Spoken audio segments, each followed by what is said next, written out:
Local boy Nani incident తర్వాత ఒక్కసారిగా అందరిలో ఒక భయం స్టార్ట్ అయింది. అయ్యో నేను గతంలో తెలియకుండా చేసేసానే, ఇప్పుడు ఎలా అని చెప్పి వచ్చి సారీ అంటున్నారు, ఎక్స్ట్రీమ్లీ అపాలజీస్ అంటున్నారు. అంతటితో పోతుందా? అది పక్కన పెడితే ఈ బెట్టింగ్ యాప్స్ని బ్యాన్ చేసిన తర్వాత పుట్టగొడుగుల్లాగా కొన్ని వేల యాప్స్ ఎలా అందుబాటులోకి వచ్చాయి?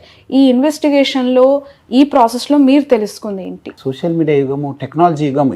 మీరు చూసుంటారు ఇంత పెద్ద చైన్ మార్కెట్లోకి ఎలా విస్తరించింది సార్? అంటే వస్తుంది ఇప్పుడు టెక్నాలజీ కాదా. ఇప్పుడు మీరు చూసుంటే లోన్ యాప్స్ మనం ఫస్ట్ స్టార్ట్ చేసినప్పుడు అంతమంది కూడా చాలా మందికి తెలియదు. మనం ఒకసారి బర్స్ట్ చేసిన తర్వాత ఇన్ని లోన్ యాప్స్ ఉన్నావా, ఇంతమంది ఒక కాల్ సెంటర్ పెట్టుకుని ఆపరేట్ చేస్తున్నారా, ఇంతమంది ఏజెంట్స్, రికవర్ ఏజెంట్స్ ఉన్నారా అనేది బయటపడింది. అంతమంది కూడా మైక్రో ఫైనాన్స్ కూడా అట్లానే అయింది, చైన్ మార్కెటింగ్ కూడా అట్లా అయింది, ఎన్ని కంపెనీస్ ఉన్నావా అని చెప్పి. సో అట్లానే ఏదో ఒక స్టార్ట్ అయితే అది ఇమీడియట్లీ స్ప్రెడ్ అయిపోతుంది. అమ్మో ఇక్కడ నుంచి లాభం చేస్తుంది. ఇప్పుడు అంత టెక్నికల్ బ్రెయిన్స్ కదా మనకి ఏముంది. ప్లస్ ఎక్కడి నుంచే పోస్ట్ చేస్తారు. ఇప్పుడు మీరు ఇక్కడ ఉండే ఇక్కడ అప్లోడ్ చేయాలనేది ఏమి ఉండదు కదా. మీరు డెఫినెట్లీ మీకు ఏమవుతుందంటే వేరే దగ్గర నుంచి కూడా మీరు అప్లోడ్ చేయవచ్చు, వేరే దగ్గర నుంచి కూడా మీరు ఆపరేట్ చేయవచ్చు. సో ఇట్లా ఈ టెక్నాలజీ యూస్ చేసుకుని థౌజండ్స్ ఆఫ్, మీరు అన్నట్లు correct, thousands of apps have been there in the market. Social media influencers వందల మంది, వేల మంది కొన్ని దీన్ని ప్రమోట్ చేస్తూ దాని ద్వారా ఆదాయం సమకూర్చుకొని వాళ్ళ లైఫ్ స్టైల్ని వాళ్ళు చాలా లావిష్గా మెయింటైన్ చేస్తున్నారు. మనం దాన్ని లైవ్లో ఎక్స్పీరియన్స్ అవుతూ ఉన్నాం. బట్ సజ్జనార్ గారు వచ్చి ట్వీట్ చేసిన అంతవరకు కూడా మీకంటే ముందున్న వాళ్ళు కావచ్చు, మీతో పనిచేస్తున్న వాళ్ళు కావచ్చు, చర్యలు తీసుకొని ఉంటే, సీరియస్గా రియాక్ట్ అయి ఉంటే ఈ స్థాయిలో విస్తరించేదా? అంటే మీరు అర్థం చేసుకోవాలంటే చాలా పోలీస్ కూడా డిఫరెంట్ వర్క్స్ ఉంటావు, మనకు కూడా డిఫరెంట్ రెస్పాన్సిబిలిటీస్ ఉంటావు. సో ఎప్పుడైనా మనకు దృష్టికి వస్తే మనం ఎవరు కూడా, ఏ పోలీస్ ఆఫీసర్ కూడా ఆగరు. ఎందుకంటే it's societal menace. So definitely మనకు వీళ్ళు చేసి ఉంటారంటే డెఫినెట్లీ ఇది ఎంతవరకు వెళ్ళింది అది తెలియదు. సో డెఫినెట్లీ మనం, బికాజ్ నేను అక్కడ కాన్సన్ట్రేట్ చేశానని చెప్పి అదే ఏ పోలీస్ ఆఫీసర్ కూడా కాన్సన్ట్రేట్ చేస్తే definitely you would have got it, ఇది ఇట్లా ఉంది ఇట్లా అని చెప్పి. నేను బికాజ్ ఈ కొంచెం కదిలింది ఏమంటే అవుతున్నాం, అక్కడ ముగ్గురు చనిపోయినారు, ఇక్కడ ఒకరు చనిపోయినారు, ఇక్కడ ఇబ్బంది అయినారు, పారిపోయినారు, ఇవి అన్ని స్టోరీస్ చాలా మంది నాకు వాట్సాప్ లో కూడా కనెక్ట్ అయినారు. కొంచెం చిన్న వాళ్ళందరూ కూడా కనెక్ట్ అయినారు, ఇట్లా అవుతుంది సార్ అని చెప్తే దెన్ టేకప్ చేయడం జరిగింది. సో డెఫినెట్లీ ఇప్పుడు పోలీస్ దృష్టికి వెళ్ళింది, ఇప్పుడు కేసెస్ కట్టడం జరిగింది. అది కొంచెం మీరు అన్నట్లు ఇప్పుడు సిస్టమేటిక్ గా ఇన్వెస్టిగేట్ చేస్తే అప్పుడు బయటపడుతుంది. మీరు అన్నట్లు డబ్బులు ఎక్కడి నుంచి వచ్చింది, ఎవరు వచ్చింది, యాప్ ఎవరు అప్లోడ్ చేశారు అనేది తెలుస్తుంది. ఓకే సార్, ఈ గేమింగ్ యాక్ట్ కి సంబంధించి అసలు ఏం చెప్తోంది యాక్ట్? ఈ దీంట్లో ఉన్న ఎంటైర్ సెక్షన్స్ ఒకసారి మీ మాటల్లో. అంటే గేమింగ్ యాక్ట్ ఇది బ్యాన్ యాక్టివిటీ. ఇదంతా ఎవరైనా ఇలాంటి గేమ్స్ కానీ బెట్టింగ్ యాప్స్ ప్రమోట్ చేస్తే బ్యాన్. దాంతో స్థాయిలో కఠిన చర్యలు ఉంటాయి. ఒక దానికి అది యాక్ట్ అయినా మనకు దాని తోడుగా మళ్ళీ మీకు వేరే బిఎన్ఎస్, మీరు ఎందుకంటే ఇదంతా టెక్నాలజీ ఉంటుంది, ఐటీ యాక్ట్ ఉంటుంది, మీరు అప్లోడ్ చేసేవాళ్ళు, ప్రమోట్ చేసేవాళ్ళు, ఈ ఒకటికే ఆగేది కాదు ఇది. So definitely it will go a long way. మీరు ఏదో ఒక చిన్న కేసు ఉంది, గేమింగ్ యాక్టే కాదా, మనకి ఏముంటుంది, మనం ఒక పెనల్టీ కడితే అనేది కాదు, మీకు చాలా లాగుతుంది. ఎందుకు టెక్నాలజీ ఇన్వాల్వ్ ఉంది, చాలా మంది ఇన్వాల్వ్ ఉన్నారు. మళ్ళీ ఇంకా మీరు మీ యాప్ వాడి ఎవరు చచ్చిపోయినారా లేదేమైందంటే ఆ కేసు కూడా మళ్ళీ మీకు తగులుతుంది. So lot of issues will be there. So దీన్ని సీరియస్గానే తీసుకోవాల్సింది. మీరు ఎవరు చాలా మంది ఏదో అనుకుంటారు, ఏదో మనము అయిపోయింది, తప్పు అయిపోయింది అని చెప్పి. తప్పు అయిపోయింది అనడానికి లేదు. డెఫినెట్లీ చట్టం తన పని చేయాల్సి వస్తుంది. చట్టం తన పని చేయాల్సి వస్తుంది. ఈ రోజు కాకపోయినా రేపు ఎవరు వచ్చి కంప్లైంట్ ఇస్తే మీ పైన యాక్షన్ తీసుకోవాల్సి వస్తుంది. రైట్ సార్, బెట్టింగ్ యాప్ కి సంబంధించి ఆడిన వాళ్ళు శిక్షలు, లేదంటే వాళ్ళు ప్రమోట్ చేసిన వాళ్ళకి శిక్షలు ఉన్నాయి, పడుతూ ఉన్నాయి, మనం చూస్తున్నాం. బట్ ఇది ఇన్ఫ్లుయెన్స్ అయ్యి ఆడిన వాళ్ళకి శిక్షలు ఉంటాయా? వాళ్ళు నష్టపోయి ఉంటారు, ఆల్మోస్ట్ కోల్పోయి ఉంటారు, వాళ్ళ సర్వం కోల్పోయి ఉంటారు, వాళ్ళకి ఇంకేం ఉండదు, దిక్కు ఆధారం ఫైనాన్షియల్గా పూర్తిగా జీరో అయిపోతారు. వాళ్ళని నిందితులు అందామా, బాధితులు అందామా, ఏమనాలి సార్ వాళ్ళని ఈ పరిస్థితిలో చూస్తే? ఎందుకంటే చాలా మంది ఉన్నారు కదా దీనికి. Definitely they will be victims only because వాళ్ళకు ఏదో వీళ్ళు ప్రమోట్ చేసే డబ్బులు. మీరు అంతకుముందు ఏమైంది, అక్కడ డబ్బులు కనిపించేది, ఏదో ఉండేది, ఆడేది. మీరు ఊర్లో పల్లెటూరులో గుట్టలు ఆడేవాళ్ళు, లేదా జాతర వస్తే జాతర ఆడేవాళ్ళు, పండుగ వస్తే పండుగలు ఆడేవాళ్ళు. అక్కడ ఏదో ఇక్కడ డబ్బులు ఇక్కడ అంతా వర్చువల్ డబ్బులు కాదు, అది నిజం ఉందా తెలియదు మనకు. వాళ్ళు ఇప్పుడు విసిరేస్తున్నారు అనుకోండి, whether they are original money or not we don't know. So అలాంటివి ఉన్నప్పుడు డెఫినెట్లీ వాళ్ళు ఎవరు ఉన్నారో వాళ్ళు బాధితులు అయిపోతారు. అప్పుడు ఈయన ఏమాత్రం ప్రమోట్ చేసి ఈయన వేరే వాళ్ళు కూడా దింపారంటే then he'll also become an accused. Okay sir, more social responsibility నాకు ఎప్పుడు మీలో కనిపిస్తూ ఉంటుంది. మనం సమాజానికి ఏదో ఒకటి చేయాలి అనే ఒక నిరంతర ఆలోచన మీలో ఉంటూ ఉంటుంది. సైబరాబాద్ సిపిగా ఉన్నప్పుడు కూడా కొంతమంది ఇలాంటి బాధితులకు మీరు నష్టపరిహారం చేశారు అనేది నాకు తెలుసు sir. Can you just share me about that incident? గతంలో ఒక్కసారి మీరు బాధితులు వచ్చి మిమ్మల్ని అప్రోచ్ అయినప్పుడు కూడా లేదు, అప్పుడు ఏమైందంటే అది ఒక స్కీమ్ లో నష్టపోయినారు. అది ఏదో ఒక సంగారెడ్డి మేదక్ సైడ్ జరిగిన ఒక రైతులను మోసం చేసిన స్కీమ్లో మనం వాళ్ళ ప్రాపర్టీని అటాచ్ చేశాను. ఒక ప్రాపర్టీ చట్టబద్ధంగా చేశాను. వాళ్ళకు సీజ్ చేశాను. ఆ ప్రాపర్టీ ఆక్షన్ చేసి ఆ వచ్చే డబ్బులతోని ఇవ్వాలనుకున్నాను, బట్ అనుకోకుండా ట్రాన్స్ఫర్ అయింది. సో ఆల్రెడీ ఒక డిస్ట్రిక్ట్ రిటైర్డ్ జడ్జిని కూడా నియమించింది. సో దాని ప్రకారం కావాల్సింది, but I think it could not happen. Okay okay sir, ఇక్కడ మనకి కనిపిస్తున్న టాప్ సెలబ్రిటీలు బెట్టింగ్ యాప్స్ అనగానే ముందు వస్తూ ఉన్న ఇన్ఫ్లుయెన్సర్లు, యూట్యూబర్లు వేరు, ఇన్ఫ్లుయెన్సర్లు వేరు. యూట్యూబర్ల స్థాయి మాది కాదు అని చెప్పుకునే వాళ్ళు ఇన్ఫ్లుయెన్సర్లు ఇక్కడ డిజిటల్ సోషల్ మీడియాలో. సో మీ టార్గెట్ ప్రస్తుతం కనిపిస్తున్న ఇన్ఫ్లుయెన్సర్లే. ఎందుకు అనంటే కొన్ని కోట్ల మంది వాళ్ళని ఫాలో అవుతున్నారు, వాళ్ళ సబ్స్క్రిప్షన్ బేస్ కూడా అలానే ఉంది. ఆఫ్ కోర్స్ ఇప్పుడు అన్వేష్ని మీరు మొన్న ఇంటర్వ్యూ చేశారు, బన్నీ సన్నీ యాదవ్, హర్ష సాయి, లోకల్ బాయ్ నాని, వీళ్ళు ఇన్ఫ్లుయెన్సర్లు అన్వేష్ లాంటి రూట్లో వెళ్ళకపోవటం వల్ల, ఇంకొక రూట్ వీళ్ళు చూస్ చేసుకోవటం వల్ల ఇప్పుడు వీళ్ళు ఊచలు లెక్క పెట్టాల్సిన పరిస్థితికి వచ్చింది కదా. సో వీళ్ళంతా కలిసి అన్వేష్ పైన ఒక దాడి స్టార్ట్ చేసే ప్రాసెస్ స్టార్ట్ అయింది. వాళ్ళంతా కలిసి అన్వేష్ని ఇబ్బంది పెట్టే సిచ్యువేషన్ క్రియేట్ అవబోతోంది అని ఒక వార్త వస్తుంది సార్. అతని పైన దీనికి ఏం లింక్ లేదు. ఆనే బికాజ్ ఈజ్ ఆల్సో బాధితులు. ఎందుకంటే ఆనే కూడా తెలుసు, ఆనే ఆల్మోస్ట్ 3-4 years నుంచి because is in that circle కదా అని తెలిసి ఉంటుంది. ఆయన కూడా చాలా మందికి చెప్పారంట చేయవద్దయ్యా ఇది ఇల్లీగల్ అని చెప్పి. ఎలా కనెక్ట్ అయ్యారు అన్వేష్ మీకు? అంటే ఇట్లా మనం రెగ్యులర్ ట్వీట్స్ అప్రోచ్ అయ్యారా? తను ఆయన అప్రోచ్ అయ్యి మనకు లీగల్ మనము రెగ్యులర్ ట్వీట్స్ చేయడంతో ఆయనకు కొంచెం ఇంట్రెస్ట్ వచ్చింది. ఓ సార్ టేకప్ చేశారు ఇష్యూ అని చెప్పి అట్లా మనం కనెక్ట్ కావడం జరిగింది. సో అయినప్పుడు ఆయన కూడా చెప్పారంట, ఆయనతో నా మాటలని చెప్పారు. ఆయన కూడా because his father also was a victim, so you know what is the consequences of this betting. So దానివల్ల ఆయన చెప్పడం కూడా జరిగింది. ఇప్పుడు ఆయన పైన కూడా దాడి చేయడానికి ఆయనేమో అంతా ఈ బెట్టింగ్ యాప్స్ ప్రమోట్ చేయలేదు. వీళ్ళు కవరప్ చేయడానికి చేస్తే అది మంచిది కాదు. ఎందుకంటే వాళ్ళు అంటే ఇందాకే నేను న్యూస్ చూసాను సార్, తన పైన ఏదో కేసు నమోదు చేశారని, ఒక మహిళ చేత కేసు పెట్టించి వెనకుండి వీళ్ళే నడిపిస్తున్నారు అనేది కూడా ఒక వార్త. యాక్చువల్లీ అంటే చట్టం తను పని చేస్తుంది. ఆయన ఇక్కడ లేదు కదా. ఐ థింక్ చాలా కొన్ని సంవత్సరం నుంచి I think is not there in this. ఎందుకంటే ఈ రోజు ఇంకొక ఇన్ఫ్లుయెన్సర్ది కూడా తను ఇన్స్టాగ్రామ్ లో ఒక స్టోరీలో పెట్టుకున్నారు అనమాట అన్వేష్. అది పెట్టుకున్న కొన్ని అవర్స్ లోనే తన పైన కేసెస్ నమోదయ్యాయి అనే వార్త. సో ఈ ప్రాసెస్ లో మీకు సపోర్ట్ చేస్తున్న వాళ్ళపైన కూడా కేసులు పెట్టడానికి వెనకాడట్లేదు. ఇక్కడ సపోర్ట్ అగేన్స్ట్ అనేది లేదు. నేను కూడా ఎవరు అగేన్స్ట్ లేదు. నాకు ఇది అనుకోకుండా because I been researching, I been no going in depth, I have come to know these people they are promoting అనేది. మనకేం I'm not against this person, I'm not against this person, I'm not supporting. ఎవరు ఈ ఒక betting apps చేస్తున్నారు వాళ్ళపైన action ఉండాలి. మనము ఇది it has become societal menace అని చెప్పి మనము టేకప్ చేయడం జరిగింది. ఈ మధ్య కాలంలో మీరు ఈ బెట్టింగ్ యాప్స్ కి సంబంధించి ట్వీట్స్ వేయటం, అవి వైరల్ అవటం, లోకల్ బాయ్ నాని అరెస్ట్ అవ్వటం, ఇదంతా కూడా చకచకా జరిగిపోయింది. అసలు దీంట్లో ఇంత ఇంటెన్స్ ఉందా, ఇంత డెప్త్ ఉందా, అసలు ఇది నేరము, ఇట్లా ఆడొద్దనే విషయం మాకు తెలియదు అని చాలా మంది చెప్తూ ఉన్నారు.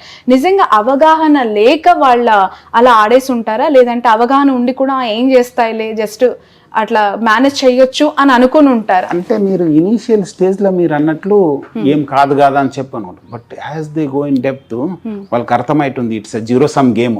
మనము ఏమంటే ఫైనాన్షియల్ టర్మ్స్ లో డబ్బులు ఎప్పుడు కూడా రాదు. ఏదో చేసినా మనం అల్టిమేట్లీ ఇట్ బికమ్స్ శూన్యము, జీరో సమ్ గేమ్. సో ఇది కూడా ఒకటి అనేది వాళ్ళకు డెఫినెట్లీ ఏదో ఒక మధ్యలో ఆగి ఉంటుంది. ఎందుకంటే ఇప్పుడు మీ దగ్గర ఫస్ట్ ఎవరు తెలిసిన వాళ్ళు ఉంటే ఇంట్లో ఆయన ఏం చేస్తారు, ఫస్ట్ ఆయన జేబు నుంచి పెడతారు, తర్వాత సెకండ్ పేరెంట్స్ దగ్గర వెళ్తారు, లేదంటే ఫ్యామిలీ దగ్గర వెళ్తారు, నెక్స్ట్ బంగారము, లేదంటే ల్యాండ్, లేదంటే నెక్స్ట్ ఎవరు బ్రదర్స్ సిస్టర్స్ వాళ్ళ దగ్గర, ఫ్రెండ్స్, లోకల్ బ్యాంక్స్, తర్వాత దెన్ లోన్ యాప్స్. సో ఇట్లా ఈ విషియస్ సర్కిల్లో ఉన్నప్పుడు డెఫినెట్లీ ఆయన ఎక్కడో దగ్గర ఈ విషయ చక్రంలో ఇరుక్కున్నానని చెప్పి ఆయనకు అర్థమై ఉంటుంది. ఎక్కడైనా లింక్ ఉందా సార్ ఈ బెట్టింగ్ యాప్స్ కి, లోన్ యాప్స్ కి? ఉండొచ్చు. నేను ఐ థింక్ దట్ నెక్సస్ ఇప్పుడు ఉన్న కేసెస్ నుంచి బయటపడాలి. ఓకే ఓకే, బయట కేసెస్ నుంచి ఇది అంతా ఎట్లా చేశారు, ఏం చేశారు అనేది చేయాలి. ఓకే, ఈ ఇన్ఫ్లుయెన్సర్ కాన్సెప్ట్ లో స్టార్టింగ్ నుంచి ఉండి ఎక్కువగా ప్రమోట్ చేశారు అని చెప్తూ సోషల్ మీడియాలో విమర్శ వస్తున్న వ్యక్తి హర్ష సాయి. ఎందుకు అని అంటే తను తను ప్రతిరోజు సోషల్ ఇష్యూస్ పైన రియాక్ట్ అవుతూ నేను ఏదో మంచి చేశాను సమాజానికి అని చెప్తూ తన వీడియోలు ఉంటాయి. అవి కోట్లలో వ్యూవర్షిప్, ఆ వ్యూవర్షిప్ని బేస్ చేసుకొని బెట్టింగ్ యాప్స్ ప్రమోషన్. నేను చేసేదంతా లీగలే, ఇల్లీగల్ ఎక్కడా లేదు అని అబ్బాయి వాదిస్తూ ఉంటారు. బయటికి కూడా అదే చెప్పారు గతంలో. దీన్ని ఎలా చూడాలంటారు sir? Legal illegal betting apps లో ఉంటాయా? ఎందుకంటే ఒక టీమ్ ఆఫ్ అడ్వకేట్స్ రన్ చేస్తూ ఉన్నారు. ఇండియాలో ఏది ఆడొచ్చో ఆడకూడదో చూస్ చేసుకొని ఆడే బెట్టింగ్ యాప్ నేను ఆడిస్తున్నాను అని చెప్తూ ఉన్నారు. ఏదైనా సామాజిక బాధ్యత కాదు. మీరు ఎందుకు మీ ఉన్న మంచి పేరుని ఎందుకు మీ టీమ్ ఆఫ్ లాయర్స్ పెట్టుకుని మీరు మంచిది అది అనేది, మీరు ఎవరు కూడా ఈ బెట్టింగ్ లో ఏమైనా మళ్ళీ మనకు నష్టపోయేది కాదు అది. ప్లస్ అది కూడా మీ చేతిలో లేదు. ఎవరో యాప్ డౌన్లోడ్ చేసి ఏదో చేస్తున్నారు, మళ్ళీ అది కూడా నెక్సెస్ చూడాలి మళ్ళీ బెట్టింగ్ యాప్స్ కు వీళ్ళకి ఏం అది లింక్ ఉందనేది. సో అల్టిమేట్లీ అది అర్థం చేసుకోవాలి. పర్మిషన్ ఉన్న వాటిని ఆడిస్తున్నానని చెప్పడం ఎలా చూడాలంటే? పర్మిషన్ ఇక్కడ బ్యాండ్ యాక్టివిటీ కాదు మన బోత్ స్టేట్స్ లో. ఆ పర్మిషన్ అనేది ఎక్కడ ఉంది అని పర్మిషన్ అనేది లేదు కదా. ఫస్ట్ ఆఫ్ ఆల్ ఈ should not get in to it. ఇంత సొసైటీ పైన మంచి ఇది ఉన్నవాడు ఈ should not get in to it. Okay, ఏం సార్ నెక్స్ట్ ఎలా ఉండబోతున్నాయి చర్యలు? సూర్యాపేటలో ఆ కేసు ఇన్సిడెంట్ చూసాం, హర్ష సాయి ఉన్నారు, చాలా మంది ఇంకా ఇన్ఫ్లుయెన్సెస్ కనిపిస్తున్నారు మన కళ్ళ ముందు. సో వాళ్ళ పట్ల ఎలాంటి సెక్షన్స్తో చర్యలు ఏ విధంగా ఉండబోతూ ఉన్నాయి? Definitely local police investigate take up చేశారు. ఆయన కూడా లేరన్నారు.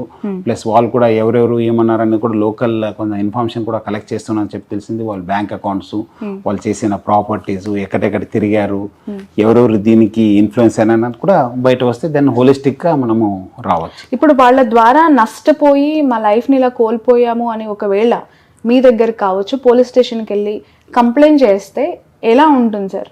డెఫినెట్లీ కేసు కట్టాల్సింది కదా, పోలీసు కట్టాల్సింది. ఎందుకంటే నష్టపోయినారంటే డెఫినెట్లీ ఈయన చేయడం వల్ల నష్టపోయినారంటే దట్స్ వాట్ కదా. మనం అది పాత మన సైబరాబాద్ కేసు చూస్తే that's what is the thing that because of కూడా అలాంటి రికవరీ థింగ్స్ ఏమైనా ఉండబోతున్నాయా అనేది నాకు లేదు అంతే లేదు. దాంట్లో మీరు మన ఆర్సీఎస్ అయిపోయిన కేసు అయినప్పుడు that person he's clearly told because of his promotion only have lost the money అని చెప్పి క్లియర్ కట్ రాసినారు. సో అలాంటిదే ఇప్పుడు police doesn't have anything alternative, they have to register cases and they have to take up investigation. Okay sir, Telangana సర్కార్, AP అవ్వచ్చు, central government అవ్వచ్చు, especially ఇలాంటి apps పట్ల ఎంత అలర్ట్గా ఉండాలి? నిజంగా ప్రభుత్వాల తరపున ఎలాంటి చర్యలు కట్టడి కోసం తీసుకుంటే బాగుంటుందని వాట్ ఈస్ యువర్ ఐడియా? అంటే ఏం లేదు, మీరు అన్నట్లు రెగ్యులర్ మానిటరింగ్ అనేది ఉండాలి, సోషల్ మీడియా మానిటరింగ్ అనేది ఉండాలి. ఏమేమి యాప్స్ అవుతున్నావు, ఎక్కడి నుంచి అవుతున్నావు అది అనేది ఉండాలి. ప్లస్ అదేవిధంగా మనకు కూడా ఎక్కడైతే నష్టపోయిన వాళ్ళు they have to register cases. ఇప్పుడు డాటా ఉంటేనే ప్రభుత్వ దృష్టికి వెళ్తే తెలుస్తుంది ఇట్లా నడుస్తుందని చెప్పి. అంతకుముందు చూసారు నేను లోన్ యాప్స్ మనం టేకప్ చేసిన తర్వాత, సైబరాబాద్ టేకప్ చేసిన తర్వాత, కొంతమంది పోలీస్ ఆఫ్ టేకప్ చేశారు, ప్రభుత్వం టేకప్ చేసిన తర్వాతనే అప్పుడు ఆర్బీఐ లైన్లో వచ్చింది, కొన్ని రిఫార్మ్స్ తీసుకొచ్చింది. సో అదేవిధంగా ఎంఎఫ్ఐ పైన కూడా అట్లానే అయింది, యాక్ట్ వచ్చింది. సో ఇట్లా కొన్ని ఇష్యూస్ కేసు రిజిస్టర్ అయితేనే ఆ సీరియస్ ఎంత మ్యాగ్నిట్యూడ్ అనేది తెలుస్తుంది. సో ప్రజలు కూడా మీకు ఏమాత్రం నష్టం అయితే అప్పుడు మీరు డెఫినెట్లీ పోలీస్ స్టేషన్ వెళ్ళాలి, నాకు పరువు పోతుంది ఏమనుకుంటారని చెప్పి అనుకోవద్దు. అట్లానే డిజిటల్ అరెస్ట్ ఆల్మోస్ట్ మనము నేను ఆల్మోస్ట్ ఫిబ్రవరి మార్చి నుంచి స్టార్ట్ చేస్తే సెప్టెంబర్ దాకా అది అప్పుడు ప్రైమ్ మినిస్టర్ దృష్టికి వెళ్ళింది. సో అదే ముందు చేస్తుంటే ఎన్నో కేసు అయినా మనకు అది తగ్గిపోయేది. సో అందుకు ప్రజలు పోయి కేసు కట్టాల్సింది, చెప్పాల్సింది, నాకు నష్టం జరిగింది, ఇది కొత్త మోడస్ ఆపరెండి అనేది పోలీస్ కూడా టేకప్ చేయడానికి యూస్ఫుల్ ఉంటుంది. ఓకే, ఇతర దేశాలతో కంపేర్ చేస్తే మన ఇండియాలో ఇంకా రావాల్సిన కొన్ని సంస్కరణలు కావచ్చు, ఇంప్లిమెంటేషన్స్ కావచ్చు, ఏమున్నాయని మీరు అనుకుంటున్నారు సార్? ఈ ప్రాసెస్లో మీరు ఏం తెలుసుకున్నారు? అంటే మెయిన్ ఏమంటే మనకు కూడా కొంచెం ప్రోయాక్టివ్గా అవగాహన ఉండాలి, ప్రోయాక్టివ్గా ఉండాలి. మనం కూడా అందరినీ ఒక నెట్వర్క్లో తీసుకురావాలి, అందరూ కూడా కలిసి పని చేసాలి, అప్పుడే అవుతుంది. లేదంటే కాదు.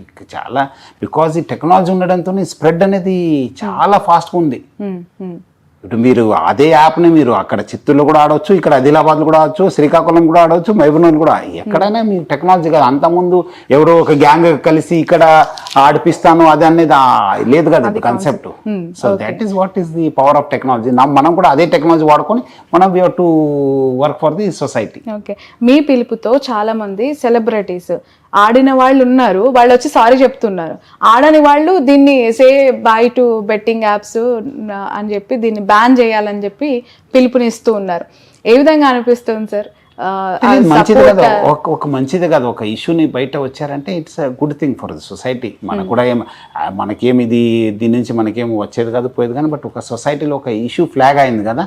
సో అట్లీస్ట్ ప్రభుత్వం కూడా తెలుస్తుంది ఇట్లా కేసెస్ ఉన్నాం, ఇట్లా అవుతున్నాం, ఇంత అని చెప్పి దెన్ రెక్టిఫికేషన్ మెజర్స్ తీసుకోవడానికి కొంచెం డెఫినెట్లీ యూజ్ అవుతుంది. మనం ఏమో మార్పు తీసుకురావాలి, టెక్నాలజీ వాడాలి, మనం ఏమాದರೂ చేస్తే బాగుంటుంది పైన ఒక మంచి అవగాహన వస్తుంది. ఓకే, ఈ స్థాయిలో బెట్టింగ్ యాప్స్ పైన మీరు ఒక యుద్ధాన్ని ప్రకటించారు. లిటరల్లీ చెప్పాలంటే అది ఒక యుద్ధమే. ఎందుకు అని అంటే ఇందులో భాగంగా చాలా మంది శత్రువులని మిత్రులని మీరు మూటగట్టుకోబోతూ ఉన్నారు. ఎందుకు అని అంటే అంత ఇంటెన్స్ తో ఉన్న ఇన్ డెప్త్ ఆఫ్ యాప్ ఇవన్నీ కూడా సైబర్ క్రైమ్స్ కి సంబంధించి ఇప్పటి వరకు ఈ డిజిటల్ మీడియాకి సంబంధించి ఫోన్స్ విషయంలో కావచ్చు, ఈ ఇన్స్టాగ్రామ్, ఫేస్బుక్ సంబంధించి కేసెస్ ఉన్నాయి. కానీ ఇప్పుడు కొత్తగా వీటిని కూడా యాడ్ చేసి ఇంకా దాన్ని స్ట్రెంథెన్ చేయాల్సిన అవసరం ఉందా? మీరు సైబర్ క్రైమ్స్లోకి రాబోతూ ఉన్నారా?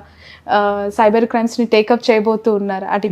నేను లాస్ట్ 3.5 years నుంచి I been continuously tweeting on cyber crimes. ఇది భాగంగా ఇది వచ్చింది, కానీ మనకు ప్రజలు ఒక అవేర్నెస్ ఉండాలని చెప్పి. ఎందుకంటే చాలా మంది బికాజ్ నేను ఆల్మోస్ట్ 5 జిల్లాలో పనిచేశాను, సైబరాబాద్లో చేశాను, ఆల్మోస్ట్ 20-25 years ఆఫ్ ఎక్స్పీరియన్స్ అయింది కదా. డెఫినెట్లీ ప్రజలు వింటారని చెప్పి, డెఫినెట్లీ ఇది ఒక మంచి ఇది ఉంటుందని చెప్పి టేకప్ చేయడం జరిగింది. అంతకుముందు కూడా చాలా ఇష్యూస్ పైన కూడా లాట్ ఆఫ్ స్పందన వచ్చింది మనకు. ఓకే సార్, కమింగ్ టు ఆర్టీసీలోకి వచ్చేసి మీరు మాకు దూరం అయ్యారు అనే వాళ్ళకి ఈరోజు ట్విట్టర్లో మళ్ళీ దగ్గర అవుతూ ఉన్నారు.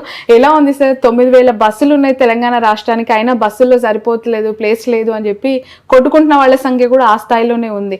జనాలు ఫ్రీ బస్ అని చెప్పి ఎక్కువగా వస్తూ ఉన్నారా? మీరు పెట్టిన బస్సులు జనాలకు సరిపోవట్లేదా? డెఫినెట్లీ ఇది మహాలక్ష్మి ఒక చారిత్రాత్మక స్కీము, మేలు జరిగే స్కీము మహిళలకి అందరికీ. సో దానివల్ల డెఫినెట్లీ మన ఆక్యుపెన్సీ కూడా బాగా పెరిగింది. ఆల్మోస్ట్ 30% ఆక్యుపెన్సీ పెరిగింది. అప్పుడు అంతకుముందు మనం ఏదో 30% ఆక్యుపెన్సీ పెరిగిందంటే డెఫినెట్లీ అయింది. మనం కూడా ఈ మధ్యలో కొత్త బస్సెస్ కొన్నాను, ఈవీ బస్సెస్ తీసుకున్నాను, బస్సెస్ కూడా ఆర్గనైజ్ చేశాను. ఐ థింక్ వచ్చే రోజు బాగానే ఉంటుందని చెప్పి అనిపిస్తుంది. అక్కడక్కడ కొన్ని సమస్యలు వస్తున్నాం కానీ బట్ మెజారిటీ బాగా స్మూత్గా ఇంప్లిమెంట్ అయింది. బట్ హైదరాబాద్ బేస్ చేసుకుని జిల్లాలకు వెళ్ళే బస్సుల సంఖ్య బాగా తగ్గిపోయింది అనే విమర్శ ఒకటి వస్తుంది సార్, దాన్ని ఎలా చూస్తూ ఉన్నారు? లేదు, తగ్గలేదు. అది అంటే చాలా మంది ఏదో ప్రచారం చేస్తున్నారు కానీ ఆల్మోస్ట్ ఇప్పుడు మనము ఇంకా ఒక 10,000 బస్సెస్ దాటిపోతుంది. ఒక ఈ నెక్స్ట్ ఏప్రిల్ మీద కన్నా మనము బస్సు దాటిపోతాం. సో అంతకంటే బస్సు ఎక్కువ చేయడం, కొత్త బస్సెస్ రావడం జరిగింది. ఆల్మోస్ట్ ఇప్పుడు మనము అంతకుముందు మనము హైర్ బస్సెస్ 3,000 అయితే మన ఆర్టీసీ బస్సెస్ 6,000. ఇప్పుడు ఆల్మోస్ట్ సగం బస్సెస్ కొత్త బస్సెస్ తీసుకున్నాం మనము. సో అట్లా లేదు, మంచిగా ఉంది ఇప్పుడు. ఓకే, సజ్జనార్ గారు వచ్చిన తర్వాత ఆర్టీసీ పరిస్థితి గురించి మాట్లాడాలంటే చాలా ఇష్యూస్ ఉన్నాయి. ఇప్పుడు కొత్తగా బెట్టింగ్ యాప్స్ గురించి మాట్లాడుతున్నారు ఆయన. ఇక్కడున్న సమస్యలకి పరిష్కారం ఏంటి అని ప్రశ్నిస్తూ ఉన్నారు. సమ్మె నోటీస్ ఇచ్చారు చాలా మంది. ఏం సార్, సమ్మె ఉండబోతుందా next month? Time will answer అంతే. చిన్న చిన్న కారణాలతో చాలా మందిని తీసేశారు, దగ్గర 500 మంది. చిన్న కాదు, అది ఒక సిస్టమేటిక్ వే ఉంటుంది మీకు. అక్కడ అయిన తర్వాత ఒక 3 levels ఆఫ్ అపీల్స్ ఉంటాం. 3 levels ఆఫ్ అపీల్లో ఆయన ఫిక్సప్ కాకపోతే డెఫినెట్లీ ఏమనుకుంటున్నారు? ఇర్రెస్పాన్సిబిలిటీయా లేదంటే అంటే ఏమి తాగి బండి నడపడం అనేది ఎట్లా చాలా ఆడవాళ్ళని ఇబ్బంది పెట్టి, ఆడవాళ్ళు ప్యాసింజర్స్తో కండక్టర్స్తో బిహేవ్ చేస్తే వాళ్ళని సంస్థలు ఉంచుకోవాలి, బయటపడేయాలి ఖచ్చితంగా. మళ్ళీ అదేవిధంగా మనము మన వచ్చే ఆదాయానికి గండి కొట్టేస్తే మీరే ఒక సంస్థ నడిపిస్తున్నారు, ఎవరో మీ కెమెరా తీసుకెళ్ళి బయట వేరే వాళ్ళతో చేస్తే మీరు ఆ గండి కొట్టినట్లే కాదు మీకు. అది ఒప్పుకోవాలి నేను, ఎందుకంటే ఈ సంస్థకు ప్రతి ఒక్క రూపాయి కూడా అవసరం ఉంది మనకు. సో అలాంటి ఉన్నప్పుడు రకరకాల కారణాలు, అది ఎండి దాకా రావు అవి.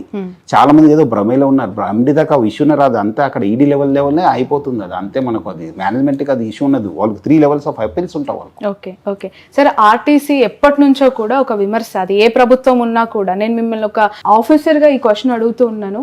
ప్రైవేటైజేషన్ దిశగా అడుగులు పడుతున్నాయి అనేది అది ఎప్పుడు కూడా లైవ్ లో ఉంటుంది. అది ఎంతవరకు కరెక్ట్ అనేది నాకు అర్థం కాదు. ఈ సంస్థ ఎప్పుడు కూడా ప్రైవేట్ కాదండి, అది అనవసరం ఏదో. ఎందుకంటే ఇంత లాసెస్ లో ఇది ఎప్పుడు కూడా ఓవర్కమ్ అవ్వట్లేదు, ఇంకా లాస్ లోకి వెళ్తుంది. ఇప్పుడు మంచి ఉంది, ఇప్పుడు మంచి లైన్ లో పడింది. ఇప్పుడు మీరు చూస్తుంటే గత 3.5 సంవత్సరం నుంచి కొత్త మేనేజ్మెంట్ చార్జ్ తీసుకున్న తర్వాత నుంచి చాలా పెరిగింది, చాలా అయింది. బట్ ఏమంటే ఇవ్వాల్సింది మీరు అన్నట్లు అక్యుములేటెడ్ లాసెస్ ఎక్కువ ఉన్నాం మనకు. ఇంకా మన సిబ్బంది కూడా చేయాల్సింది చాలా ఉంది. మనము ఆ సిబ్బంది చేయాలంటే డెఫినెట్లీ మనము ఇంకా కొంచెం పెరగాలి. ఇప్పుడే చాలా పిఎఫ్ కావచ్చు, సిసిఎస్ కావచ్చు, వాళ్ళు ఇవ్వాల్సిన బెనిఫిట్ ఇప్పుడు ఎవరు ఊహించలేదు. వాళ్ళు పిఆర్సి 21% ఇచ్చాను మనము ప్రభుత్వము. అదే ఆర్పిఎస్ బాండ్స్ 280 crores ఇచ్చింది ఈ ప్రభుత్వము. అదేవిధంగా డిఏ ఈరోజు అప్ టు డేట్ డిఏ ఇచ్చిన సంస్థ అంటే మా సంస్థ, ఆర్టీసీ సంస్థ. అదేవిధంగా ఇన్సెంటివ్స్, మంచి హెల్త్ ఫెసిలిటీస్ ఇచ్చిన సంస్థ ఈరోజు ఎక్కడ ఉందంటే మా సంస్థ ఆర్టీసీ. ఈరోజు మంచి ఒక ఆర్టీసీ హాస్పిటల్ ఉంది. బట్ ఏమంటే ఇవి కూడా ఉన్న పాజిటివ్ సైడ్ నెగిటివ్ సైడ్ కూడా ఉన్నావు కొన్ని మనం ఇవ్వాల్సింది ఉంది. బట్ మన ఫైనాన్షియల్ హెల్త్ ఇంప్రూవ్ అయితే అవి కూడా కొన్ని రోజులు ఈ సంవత్సరం కాకుండా నెక్స్ట్ ఇయర్ అయినా it will be stream line. Okay, మీరేమో చాలా మంచిగా వెళ్తోంది, స్ట్రీమ్ లైన్లో పడింది అంటున్నారు. ఆర్టీసీ నష్టాలకు సంబంధించి పదే పదే మాట్లాడుతూ చాలామంది చేసే మరొక కమెంట్, ఇక్కడ ఇచ్చిన ఫ్రీ బస్ పథకం అనేది ఇంకా నష్టాల్లోకి పూర్తి చేసింది అని చెప్పి. లేదు అట్లా కాదు, మనకు రెవెన్యూ కూడా పెరిగింది కదా, మన ఆక్యుపెన్సీ పెరిగింది, గవర్నమెంట్ ఇచ్చే సపోర్ట్ కూడా మనకు బాగా పెరగడంతో ఇంకా సంస్థ బాగా అయింది. ఇప్పుడు ఫస్ట్ ఇయర్ గానే మనకు అంత రిజల్ట్స్ మీకు కనిపించకపోవచ్చు, మనం ఇచ్చేది బికాస్ బాగా ఇష్యూస్ ఉండడంతో. ఇంకా వచ్చే సంవత్సరం మనం యాజ్ వి గ్రో కదా, as we get more support from the government, this సంస్థ will be very good. Financial health కూడా బాగా ఇంప్రూవ్ అవుతుంది, అందరికి కూడా బాగా జరుగుతుంది. ఫ్రీ బస్ పథకాన్ని జమ్మూ కాశ్మీర్లో అనుకుంటా కొత్తగా ఇంప్లిమెంట్ చేయాలని చెప్పి అక్కడ రాష్ట్ర ప్రభుత్వం భావిస్తుందంట సార్. ఎలా చూస్తున్నారు సజ్జనార్ గారు మీరు? అంటే ఫ్రీ బస్ అనేది ప్రజా రవాణా వ్యవస్థకు ఒక మేలు జరిగే స్కీము. మనము కొంత అడ్యుకేట్ బస్ ఉండాలి, అడ్యుకేట్ స్టాఫ్ ఉండాలి, ప్రజలు కూడా అవేర్నెస్ ఉండాలి. మనం ఏదో ఈరోజు చాలా మంది అన్నది కానీ మన చాలా మంది మహిళలు ఎక్కడ కావాలి బస్సు ఆపండి అని చెప్తారు, దానివల్ల కూడా గొడవ అవుతుంది. మన బస్సెస్ మన డ్రైవర్స్ కండక్టర్స్ పైన కూడా ప్రెషర్ పడుతుంది, ట్రావెల్ టైం కూడా ఇంక్రీజ్ అయింది. మీరు అది ఎందుకంటే ఇది చాలా మేలు జరిగే స్కీమ్ వల్ల మహిళలు కూడా చాలా మంది అంతకుముందు తిరిగే వాళ్ళు కాదు, హాస్పిటల్స్ కావచ్చు, ఇక్కడ హైదరాబాద్ వచ్చేది కావచ్చు, వాళ్ళు పర్సనల్ ఇష్యూస్ కోసం వచ్చేది, కానీ ఇప్పుడు బయట తిరుగుతున్నారు, బయట వెళ్తున్నారు, దానివల్ల కూడా ఎంపవర్మెంట్ కూడా అయింది. కొంచెము వాళ్ళు కూడా ఆదాయం కూడా పెరిగింది, సేవింగ్స్ పెరిగింది. ఈరోజు నేను చాలా మంది మహిళలతో మాట్లాడితే వాళ్ళు almost 4,000 to 5,000 rupees monthly they are saving on their pocket money and they are paying their school childrens fees. So ఇది మంచి స్కీమే, బట్ ప్రొవైడెడ్ గవర్నమెంట్ సపోర్ట్స్. ఎక్కడ గవర్నమెంట్ ఇక్కడ మనకు మంచి సపోర్ట్ ఉంది, మనము లాగగలుగున్నాను. ఎక్కడ సపోర్ట్ లేదు, definitely this scheme will fail. Okay sir, ఈ బెట్టింగ్ యాప్స్కి సంబంధించి మీరు ఒక వర్డ్ యూజ్ చేస్తున్నారు, సైబర్ టెర్రరిజం అని ఒక పదం వాడారు. చాలా లోతుగా విశ్లేషించాలి, చాలా భయంకరంగా ఉంది ఆ పదం అనేది. ఈ సైబర్ టెర్రరిజము మన సొసైటీ అంగీకరించినట్టు కనిపిస్తుంది కొన్ని కోణాలు. ఎందుకు అని అంటే, ఈ క్వశ్చన్ కొంచెం లెందీగా ఉంటుంది సార్. మన పూర్వం నుంచి కూడా మన తాత ముత్తాతల కాలం నుంచి రచ్చబండ దగ్గర కూర్చొని కోళ్ల పందాలు ఆడేవాళ్ళు. ఇప్పటికీ ఏపీలో అది కొనసాగుతోంది. అది కూడా ఒక కైండ్ ఆఫ్ బెట్టింగ్ అనే అనాలి, కొన్ని లక్షలు కాదు కోట్లలో. ఐపీఎల్కి సంబంధించి ప్రతి బాల్కి ప్రతి బ్యాట్కి కొన్ని వేల కోట్ల బెట్టింగ్ జరుగుతుంటుంది. అది కూడా మన కళ్ళ ముందే న్యూస్ ఛానల్స్ మాలాంటి జర్నలిస్టులు కవర్ చేస్తూ ఉంటారు. సో దీన్ని కూడా సైబర్ టెర్రరిజం అనాలా? దీన్ని ఎలా చూడాలి? ఇలాంటి ఇన్సిడెంట్స్ మన సొసైటీలో కనిపిస్తూ ఉన్నాయి ఇంకా. మీరు అన్నట్లు రెండు ఇల్లీగలే. మీరు అన్నట్లు అది చాలా వేలాది సంవత్సరం నుంచి వచ్చింది ఆ కోడి పందాలు అనేది, అది డిఫరెంట్ ఇష్యూ. అక్కడేమైతుందంటే ఒక మాఫియాగా ఒక నెక్సస్ ఉండదు, అందరూ కూడా మీకు తెలిసిన వాళ్ళే ఉంటారు. అక్కడ తెలిసిన వాళ్ళు ఉంటారు, అక్కడ ఉన్నది కూడా ఎంత అయినా it will not amount to thousands and lakhs of crores of rupees. ఇక్కడ ఏమైతుందంటే సైబర్ టెర్రరిజంలో ఇది ఒక నెక్సస్. ఎవరో ఒకటి అప్లోడ్ చేస్తారు, ఎక్కడి నుంచో ఉంటారు, కనిపించరు అని మన శత్రు. ఇప్పుడు అంతకుముందు ఏమైంది, మనకు ఎవరు టెర్రరిస్ట్ అనుకోండి అనేమో మీకు తెలుసు, ఆయన దగ్గర ఏదో ఒక ఐడి పెట్టుకున్నారో ఏదో పెట్టుకుంటే ఆయన వచ్చి బ్లాస్ట్ చేస్తే ఇంతమంది చచ్చిపోతారంట. ఇక్కడ అది కూడా లేదు కదా, ఇక్కడ ఎంతమంది నా చెమతలేదు, ఆయన ఎవరో అప్లోడ్ చేశారు యాప్ని, ఇక్కడ డౌన్లోడ్ చేసుకున్నారు, ఆడుతున్నారు, ఆయన చచ్చిపోతున్నారు, ఆయనకు తెలియదు. దట్స్ అ డిఫరెన్స్ ఇక్కడ. అంతము కూడా నేను అంతకుముందు కూడా సైబరాబాద్ ఉన్నప్పుడు కూడా రోడ్ టెర్రరిజం అన్నాను. ఎందుకంటే ఇప్పుడు రోడ్లో తాగిపోయే వాళ్ళు is nothing but is equal to terrorist, because ఆయన ఎంతమంది చంపుతారో తెలియదు, ఆయన చచ్చిపోతారో తెలియదు. సో అది కూడా ఇదే, ఈయన అప్లోడ్ చేసి వదిలేస్తే he'll earn money, but where he'll kill so many people with his app and with his crime. Okay sir, social మీడియాలో మీరు చాలా మందికి వార్నింగ్స్ ఇస్తూ ఉన్నారు, చాలా కఠినంగా మీ చర్యలు ఉంటాయి, మాకు తెలుసు, ఎక్స్పీరియన్స్ అయిన వాళ్ళు కళ్ళ ముందు ఉన్నారు అనేక రాష్ట్రాల్లో. ఈ ఆర్టీసీకి సంబంధించి ఉమెన్ సేఫ్టీ పైన మీరిచ్చే సజెషన్, ప్రయాణికులకి మీ నుంచి ఒక మెసేజ్. ప్రయాణం అంటే ఆల్రెడీ మనము చాలా ఎస్పెషల్లీ ఉమెన్కి చాలా మనము సేఫ్టీ మెజర్స్ తీసుకోవడం జరిగింది. చాలా చోట్ల కూడా సీసీటీవీ పెట్టడం జరిగింది, బస్ స్టాండ్స్ కూడా పెట్టడం జరిగింది. అదేవిధంగా ముఖ్యంగా మనము చాలా చోట్ల కూడా మనము వాళ్ళ ఫెసిలిటీస్, బాత్రూమ్ ఫెసిలిటీస్ కానీ వాష్రూమ్ ఫెసిలిటీస్ ఇంప్రూవ్ చేయడం జరిగింది. సో అదేవిధంగా మన దృష్టి కూడా ఏ మాదిరి కంప్లైంట్స్ వస్తే ఇమీడియట్లీ మన వాళ్ళు కావచ్చు బయట వాళ్ళైనా మనం వాళ్ళపైన కూడా కేసు కట్టడం జరిగింది. మన వాళ్ళపైన కూడా చాలా స్ట్రింజెంట్ యాక్షన్ తీసుకోవడం అని చెప్పి కూడా క్రిమినల్ కేసు కూడా కట్టించాను నేను. ఎక్కడెక్కడ మన వాళ్ళు ఇన్వాల్వ్ అయినారు వాళ్ళందరిపైన కూడా కేసు కట్టడం జరిగింది. సో డెఫినెట్లీ మనము కట్టుబడి ఉంది, ఈ ఉమెన్ సేఫ్టీకి ఆర్టీసీ సంస్థ కట్టుబడి ఉంది. డెఫినెట్లీ వచ్చే రోజు will take more action. Sir final question, మిమ్మల్ని ఒక డైనమిక్ పోలీస్ ఆఫీసర్గా, సివిల్ సర్వెంట్గా 2 తెలుగు రాష్ట్రాల్లో మీ సేవను తీసుకున్నారు. మీరు ఒక అగ్రెసివ్ పోలీస్ ఆఫీసర్ నిజంగా మాకందరికీ కూడా. వరంగల్లో స్వప్నిక ఇన్సిడెంట్ అవ్వచ్చు, దిశ ఇన్సిడెంట్ అవ్వచ్చు, ఎన్కౌంటర్ ఇష్యూస్ తర్వాత ఇంత అగ్రెసివ్గా ఉండే మిమ్మల్ని ఆర్టీసీకి ఎండిగా తీసుకురావటం అది ప్రమోషన్గా భావిస్తున్నారా, డిమోషన్గా భావిస్తున్నారా? Final answer. అంటే ఈ ప్రమోషన్ డిమోషన్ అనేది ఉండదు ఉద్యోగంలో. మనం ఏం వచ్చినా మనము వీళ్ళు కంటిన్యూ టు డూ ఇట్. ఎందుకంటే నేను చూశాను, మనం అక్కడ 5 జిల్లా ఎస్పీ చేశాను, మధ్యలో ఆక్టోపస్కి వెళ్ళాను, సిఐడికి వెళ్ళాను, బెటాలియన్కి వెళ్ళాను. సో ఆ భాగంగానే ఇది కూడా ఒక ప్రయాణం. అప్పుడు ఏమనుకున్నారో తెలియదు కానీ బట్ అదృష్టం ఏమంటే ఆర్టీసీ సంస్థ బాగుపడింది, కొంచెము మంచి లాభాల దిశలో ఉంది. డెఫినెట్లీ హెల్త్ ఇంప్రూవ్ అయింది సంస్థది, ఎంప్లాయీస్ కూడా బాగా బెనిఫిట్ పొందారు. సో అట్లా సో మనం ఏ పోస్ట్ అయినా ప్యాషన్తోనే చేయడమే. ఇంకా మనము ఆ పోస్ట్ ఈ పోస్ట్ ఇన్ఫార్మ్ లేని, నేను ఇన్ఫార్మ్ లేని పోస్ట్నే ఎక్కువ చేశాను. ఓకే, ఇన్ఫార్మ్ లేని పోస్ట్నే ఎక్కువ చేశాను. నేను ఇన్ఫార్మ్ ఉన్న పోస్ట్ చాలా తక్కువ ఉన్నా, చాలా మందికి తెలియదు. బట్ ఉన్న చోట్ల అదే ప్యాషన్తోనే, అదే కమిట్మెంట్తోనే, అదే డిటర్మినేషన్ చేశాను.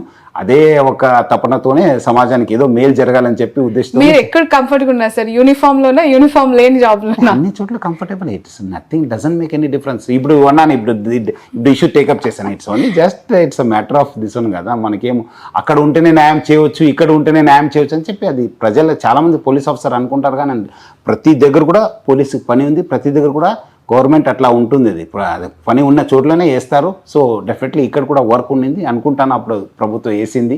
So that's how I got posted. అది ప్రమోషన్ డిమోషన్ ఏం అనుకోలేదు. నేను ఫస్ట్ డే నుంచి I work and full satisfaction ఉంది. ఓకే సార్, ఫైనల్లీ ఈ ఎంటైర్ బెట్టింగ్ యాప్స్కి సంబంధించి నష్టపోయిన వాళ్ళు కావచ్చు, సర్వం కోల్పోయిన వాళ్ళు, ఎవరైనా మిమ్మల్ని అప్రోచ్ అవ్వాలనుకున్న వాళ్ళు మిమ్మల్ని అప్రోచ్ అవ్వడానికి వచ్చి మీరు నేరుగా వాళ్ళ కష్టాన్ని ఏదైనా మీరు పోర్టల్ని రెడీ చేశారా? ఏదైనా కాల్ సెంటర్ని పెట్టబోతున్నారా ఫ్యూచర్లో దీనికి సంబంధించి? లేదు, చాలా మంది నాకు ట్విట్టర్లో పెడుతున్నారు, ఇన్స్టాగ్రామ్లో పెడుతున్నారు. నేను రియాక్ట్ అవుతున్నాను. వాళ్ళు ఇచ్చిన వాళ్ళు కూడా కొంతమంది నేను గైడ్ చేస్తున్నాను, ఇట్లా పోయి కంప్లైంట్ ఇవ్వండి, లేదు ఇట్లా చేయని చెప్పి. సో డెఫినెట్లీ కాల్ సెంటర్ లాంటిది ఏర్పాటు చేసే ప్రభుత్వం ఇది పెద్ద ఇష్యూ కదా, జస్ట్ ఐ ఫ్లాగ్డ్ ఇట్. ఇంకా ఇది అందుకు కేసు కడితే మీరు మ్యాగ్నిట్యూడ్ ఆఫ్ ది ప్రాబ్లం తెలుస్తుంది. ఇప్పుడు మీరు అందరూ కూడా చేస్తున్నారు, మీరు బయట తీసుకెళ్ళి కేసు కట్టండి, మీరు నష్టపోయినారని చెప్తే అప్పుడు కేసు రిజిస్టర్ అయితే అప్పుడు magnitude seriousness of the problem వచ్చిన తర్వాత ప్రభుత్వం ఆలోచిస్తుంది. ఆర్టీసీ ఎండీగా ఉన్న మీరు ఈ బెట్టింగ్ యాప్స్ పైన ఈ స్థాయిలో పోరాటం చేస్తున్నారు కదా సార్, ప్రభుత్వం తరపున ఎవరైనా దీని గురించి మీతో డిస్కస్ చేశారా? వాళ్ళ సపోర్ట్ ఏ విధంగా ఉంది? ఇంకా దీన్ని బలంగా ముందుకు తీసుకెళ్ళటానికి ఏమైనా చేద్దామని సలహాలు? ఆల్రెడీ మన డీజీ గారు ఆల్రెడీ మీరు చూసుంటారు, సార్ కూడా బాగానే ట్వీట్ చేస్తున్నారు, చాలా అవేర్నెస్ తీసుకున్నారు. ఎస్పీస్ కూడా చెప్పారు, ఎస్పీస్ కూడా ప్రెస్ స్టేట్మెంట్ ఇస్తున్నారు, వాళ్ళు కూడా ఇన్వెస్టిగేట్ చేస్తున్నారు. సో పోలీస్ యంత్రాంగం కూడా బాగా సహకరిస్తుంది. ఐ థింక్ వచ్చే రోజు ఈ కేసెస్ వస్తే, ఆ మ్యాగ్నిట్యూడ్ వస్తే దెన్ గవర్నమెంట్ ఆలోచన చేయవచ్చు ఏం చేస్తే బాగుంటుంది అనేది. మీరేమైనా రిప్రజెంటేషన్స్ దీని పట్ల ఇవ్వాలి? లేదండి, వాళ్ళు బికాజ్ ఇది సీరియస్నెస్ కేసు అక్కడ రిజిస్టర్ అయితే అక్కడ తెలుస్తుంది. నేను ఓన్లీ ప్రజలు చెప్పి చైతన్యం చేయడమే నా ఒక బాధ్యతగా తెలుసుకున్నాను. Right, thank you so much sir, thanks a lot మీ విలువైన టైంని మాకు కేటాయించినందుకు. అండ్ మీ ద్వారా వేలు కాదు, లక్షలు కాదు, కొన్ని కోట్ల మంది ప్రజలు ఇంటర్వ్యూ చూస్తారు. 100% సజ్జనార్ గారి స్టెప్ ఏదైతే ఉందో అది చాలా మంది జీవితాల్లో వెలుగు నింపుతుందని కోరుకుంటున్నాను. ఎందుకు అని అంటే అది జస్ట్ తను చేయాల్సిన డ్యూటీ కాదు, ఒక సాటిస్ఫాక్షన్గా సమాజానికి ఉపయోగపడే ఒక సోషల్ కాజ్లో ఇంత బలంగా విస్తుక్కుపోయిన దాన్ని ఖచ్చితంగా కూకటి వేలతో తరిమివేయాలి, చెరిపివేయాలి. ఎవ్వరూ కూడా దీనికి బెట్టింగ్ యాప్స్కి ఇన్ఫ్లుయెన్స్ అయి నష్టపోవద్దు అనే ఒక మెసేజ్ని సజ్జనార్ గారు ఇవ్వాలనుకున్నారు. ఈరోజు అదే చేస్తూ ఉన్నారు. సో ఈ పోరాటం ఎంతవరకు కొనసాగుతుంది, ఎలాంటి రెస్పాన్స్ వస్తుంది అనేది చూడాలి.